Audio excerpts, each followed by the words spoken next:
नमस्ते, मैं हूं रवींद्र गौतम और आप देख रहे हैं कमोडिटी टुडे पर बिग पिक्चर। दोस्तों, आज एक ऐसी खबर है जिसका इंतजार पूरी दुनिया को था। अमेरिका और ईरान ने 100 दिन से ज्यादा के युद्ध को खत्म करने के लिए एक समझौते पर सहमति जताई है। डोनाल्ड ट्रंप ने अपने ट्रुथ सोशल प्लेटफॉर्म पर लिखा, ईरान के साथ डील पूरी हो गई, बधाई हो सभी को। मैं स्ट्रेट ऑफ हॉर्मुज को टोल फ्री खोलने की पूरी अनुमति देता हूं। दुनिया के जहाज इंजन शुरू करो, तेल बहने दो। और ईरान के सर्वोच्च राष्ट्रीय सुरक्षा परिषद ने कहा कि युद्ध और सैन्य अभियान सभी मोर्चों पर आज रात से तुरंत और स्थायी रूप से बंद। 19 जून को जिनेवा में इस एमओयू पर आधिकारिक हस्ताक्षर होंगे। पाकिस्तान के प्रधानमंत्री शहबाज शरीफ ने यह खबर सबसे पहले दी। दोस्तों, यह एक बड़ा पल है, लेकिन यह समझना जरूरी है कि यह डील क्या है, कैसे हुई, इजराइल की भूमिका इसमें क्या है और भारत पर इस डील का क्या असर पड़ेगा। तो आइए एक एक करके समझते हैं कि आखिर हो क्या रहा है। तो दोस्तों, यह डील क्या है और कैसे हुई। तो सबसे पहले यह समझते हैं कि यह डील एक झटके में नहीं हुई। 28 फरवरी 2026 को यूएस और इजराइल ने ईरान पर स्ट्राइक्स शुरू की थी। पहले ही दिन ईरान के सुप्रीम लीडर अली खमनेई मारे गए। ईरान ने जवाब दिया हॉर्मुज बंद करके। सैकड़ों मिसाइल्स और हजारों ड्रोन्स दागे गए। 100 दिनों से ज्यादा चले इस युद्ध में हजारों लोग मारे गए। ईरान और लेबनान में भारी तबाही मची। इजराइल में भी सिविलियंस की जानें गई और दुनिया की इकोनॉमी एनर्जी क्राइसिस में धंस गई।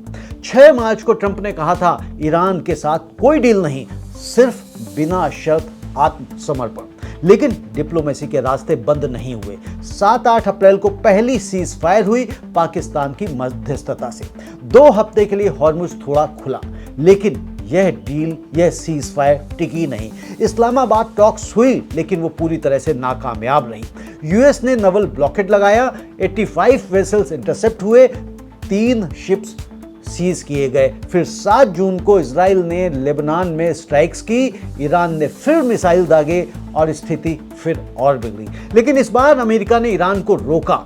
यूएस ने हस्तक्षेप किया ताकि एमओयू आगे बढ़ सके।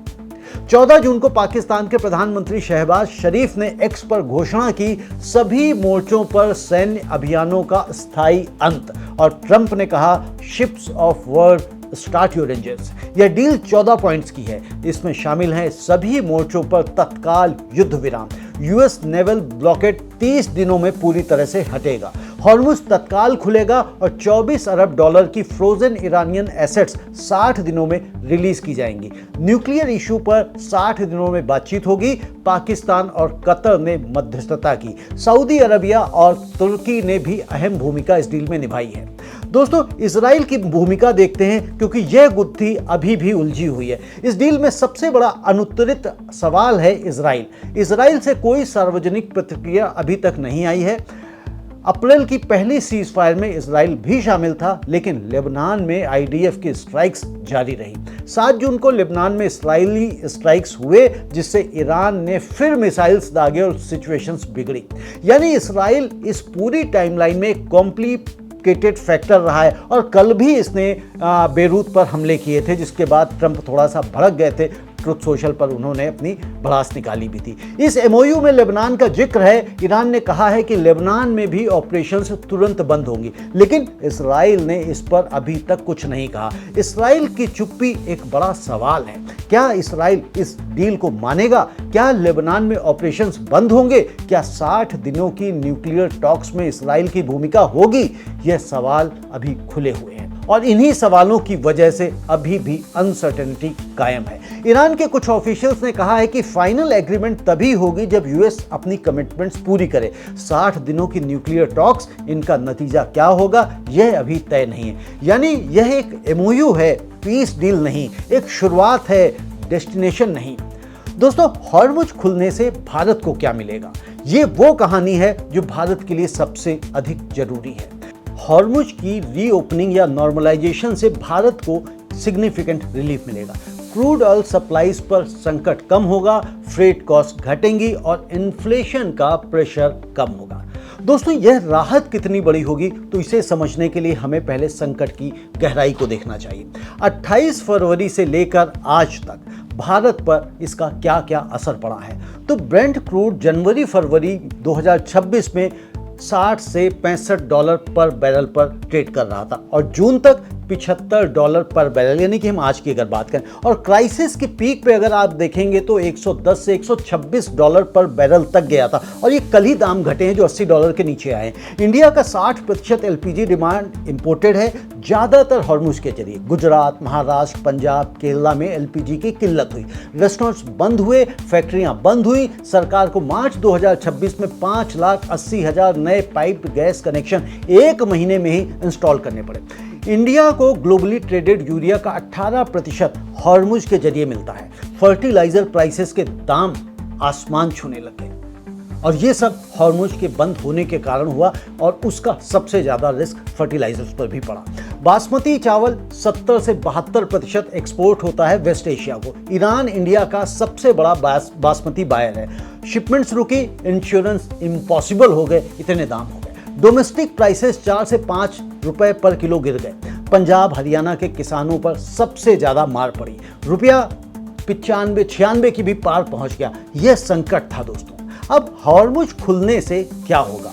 पहली राहत क्या है? पहली राहत है कि क्रूड का सस्ता होना।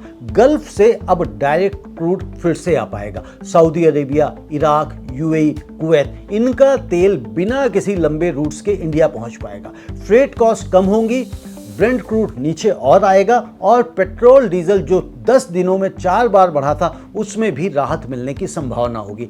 स्ट्रेट ऑफ हॉर्मुज के आधे से ज्यादा यानी कि 65% एलएनजी इंपोर्ट्स इसी रास्ते से आते थे, कतर और यूएई से। हॉर्मुज खुलने से एलएनजी सप्लाई नॉर्मलाइज होंगी, गैस बेस्ड यूरिया प्लांट्स फिर फुल कैपेसिटी पर चलेंगे। और दूसरी राहत होगी फर्टिलाइजर्स का सस्ता होना। कतर का एलएनजी फिर आएगा। डोमेस्टिक यूरिया प्रोडक्शन जो मार्च में 30% तक कम हो गई थी वो फिर बढ़ेगी। इंपोर्ट प्राइसेस नीचे आएंगी। खरीफ सीजन के लिए किसानों को अब एडिकेट फर्टिलाइजर मिलने की पूरी उम्मीद है और सब्सिडी बर्डन जो 3 लाख करोड़ तक जा रहा था वह भी कम होगा। दोस्तों तीसरी राहत क्या है? तो तीसरी राहत है कि बासमती के एक्सपोर्ट्स फिर से शुरू होंगे। Iran, Saudi Arabia, UAE, Iraq सभी मार्केट्स फिर खुलेंगे। जो कंटेनर्स कांडला और मुंद्रा पर महीनों से फंसे थे वो जाएंगे। इंश्योरेंस कंपनीज फिर कवर दे पाएंगी और पेमेंट साइकिल्स नॉर्मलाइज होंगे। और अगली राहत क्या होगी? रुपया मजबूत होगा। जब क्रूड इंपोर्ट बिल कम होगा, जब सीएडी यानी कि करंट अकाउंट डेफिसिट कम होगा और जब एफआईआई सेंटीमेंट पॉजिटिव होगा तो रुपया मजबूत होगा दोस्तों। यानी कि 92-93 से वापस 85-86 की तरफ आ सकता है। ये पूरी अब संभावना बनती हुई दिखाई देती है। अब देखते हैं कि इसका बिग पिक्चर कंक्लूजन क्या है। तो दोस्तों 100 दिनों से ज्यादा के इस युद्ध में भारत ने जो झेला वो एक बड़ा सबक है। एक 38 किलोमीटर की जल डमरू मध्य यानी कि स्ट्रेट ऑफ हॉर्मुज और भारत का क्रूड महंगा हुआ। जी हां, एलपीजी की किल्लत हुई, फर्टिलाइजर संकट आया, बासमती एक्सपोर्टर्स भयानक संकट में गए और रुपया गिरा, इन्फ्लेशन बढ़ी और आज हॉर्मुज फिर से खुला है। ट्रंप ने कहा है ships of the world start your engines. राहत आएगी, क्रूड सस्ता होगा, फर्टिलाइजर्स नॉर्मलाइज होंगी और बासमती एक्सपोर्ट्स फिर से शुरू होगा। लेकिन एक सवाल है दोस्तों, क्या हमने इससे कोई सबक सीखा?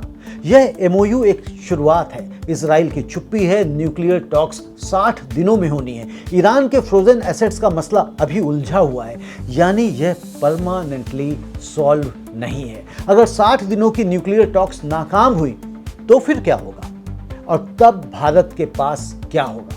घरेलू gas production, fertiliser self sufficiency, alternative shipping roots.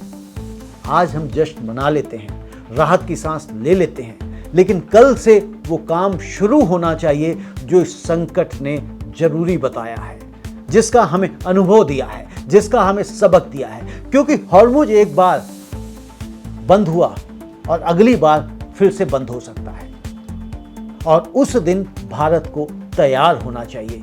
यही है आज की बिग पिक्चर। दोस्तों यदि आपने अभी तक हमारे कमोडिटी टुडे चैनल को सब्सक्राइब नहीं किया है तो चैनल को सब्सक्राइब अवश्य करें। बेल आइकॉन को भी पुश करें ताकि आपको हर वीडियो का नोटिफिकेशन आप तक तुरंत पहुंचे, पहले पहुंचे। और साथ के साथ इस वीडियो को लाइक अवश्य करें। कमेंट में हमें लिखकर बताएं कि इस हॉर्मुज के खुलने से आपके व्यापार पे क्या असर पड़ रहा है। क्या पॉजिटिव असर दिखाई दे रहा है, और जब नुकसान हो रहा था तो किस तरह के नुकसान आपको झेलने को मिले, और क्या आपको लगता है कि हम फिर से ऐसे किसी खतरे से बचने के लिए हमें तैयार होना हो तो हमें किन किन कदमों को उठाना चाहिए, ये कमेंट में हमें लिखकर अवश्य बताएं और हम प्रयास करेंगे कि आपके कमेंट्स को हम अगले कार्यक्रम में शामिल करें। और इस वीडियो को ज़्यादा से ज़्यादा व्हाट्सएप ग्रुप्स में, फेसबुक पे, ट्विटर पे शेयर करें ताकि और लोगों तक यह वीडियो पहुंचे और हमारी मेहनत रंग लाए। बहुत बहुत धन्यवाद। नमस्ते।